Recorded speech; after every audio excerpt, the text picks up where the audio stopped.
My name is Justin Escolembergo and welcome to another site update. Ngayon naman, nandito na tayo sa Sapper Residences o yung dating Santol project natin ng Charles Builder. So ito nga po, September po ngayon, i-update ko po kayo kung ano na yung nangyayari dito sa Sapper Residences at ano-ano ba yung may mga available units dito para doon sa mga future home buyers natin na gustong kumuha ng bahay dito sa Sapper Residences. So ano pang hinihintay natin? Let's unlock your dream home.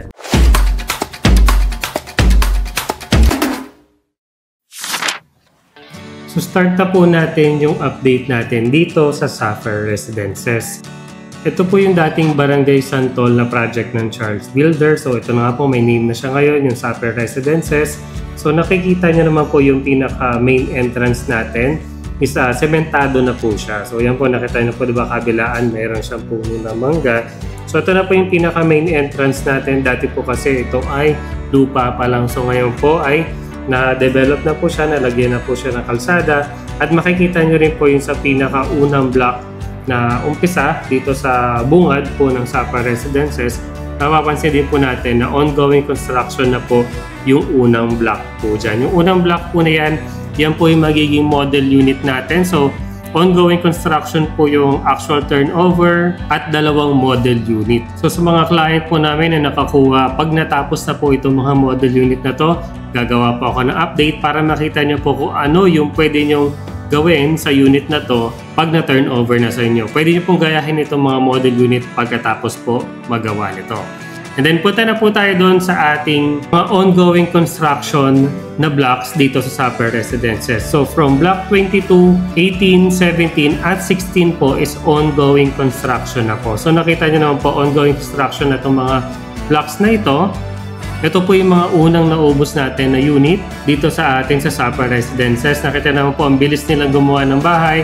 Ang next na pong gagawin nila is from block 15 up to block 10. So sa mga future home buyers naman natin na interested kumuha ng bahay dito sa Sapper Residences, so meron pa po tayong mga available units. So ito nga po yung block 22, yung kalahati ng block 22, block 21, block 20 at block 19. So ito po yung nandito sa may left side po, yung likod po ng nakikita nyo maraming puno. So dito po gagawin yung mga future namin na ibebenta. So mga future pa na bubuksan na blocks dito is almost 10 to 12 blocks na lang po ang ibebenta namin dito. So mabilis lang po ito maubos itong Sapper Residences dahil bukod nga po sa napakalaki ng magiging bahay ninyo dito at mura pa po ang bahay, low down payment at napakababa lang ng reservation fee, diba?